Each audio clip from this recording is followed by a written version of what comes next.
During our first strength training block, we still want to get some strength adaptations.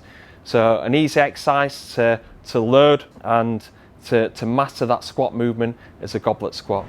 Pick up the dumbbell, heel of your hands into your chin, squeeze them shoulder blades back, feet shoulder width apart, slightly pointed out, sit into that strong squat position for me. Brilliant, good. Lean slightly forward, push your hips back. Fantastic, good. Make sure that you're squeezing them glutes at the top, maybe thrusting those hips forward.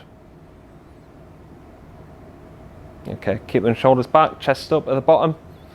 Push your knees out nice and wide, get nice and deep. Good stuff. So this is also challenging the core because that dumbbell is in front of you. It's challenging core strength and can really start to load up the lower body without using too much weight, external weight, that can be quite dangerous when loading through the spine. Good work, Matty. So something that I want to coach you, Matty, is basically getting them hips in and under. So what happens with athletes and boxers that are quite tight in their hip flexors, what happen is anterior pelvic tilt. This means that hips will tilt forward, which means that the hamstrings and the lower back is quite strongly activated there and the glutes are switched off. And if we're doing it without cueing that thrust into the hips, our glutes aren't being targeted, that powerful hip extension isn't being developed. So we want to make sure that when we come up, we bring our hips in and under, and you can feel it more in our core than our glutes. So on these sets, I just want you to focus on bringing them hips in and under. Let's have a go.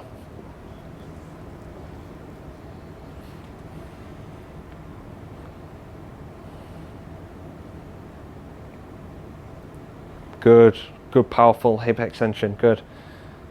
I just want you to drive out that bottom a little bit quicker, don't pause. Drive, good, that's it. Keep shoulders pinned back, chest up. Nice.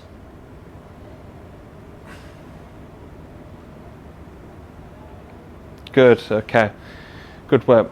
One thing that I just want to change is your knee position. Your knee is going slightly over your toe, so just get back into that glute, goblet squat position. And if I just hold this broomstick here, what you'll have to do is push your hips back a little bit more and push your knees out wide. That's it, and fire it up, good. So I'm holding this broomstick on line with your toes. Don't touch the broomstick, your knees won't track over your toes. You're having to push your knees out, use them hips a little bit more effectively. So that's one way of helping that. Another way to help that and the depth is using a box. So we've probably demonstrated that well enough with the overhead squat. So this can be caused by the lack of depth or knee dominance can be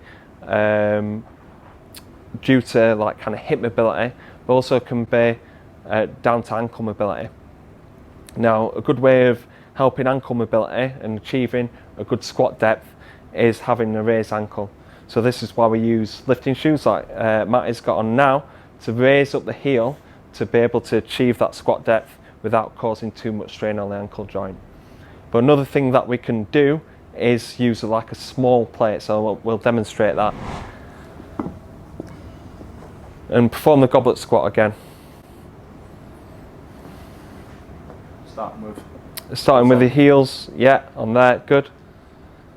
And then squat into that. Good. Looking like you've got a much stronger posture there. Does it feel easier to get into that bottom position? Good. Yeah, because we're reducing that strain through ankles, we're able to achieve that bottom position. This is something that you probably use on lighter loads when developing the movement, that's good, Matty, and during the overhead squat as well.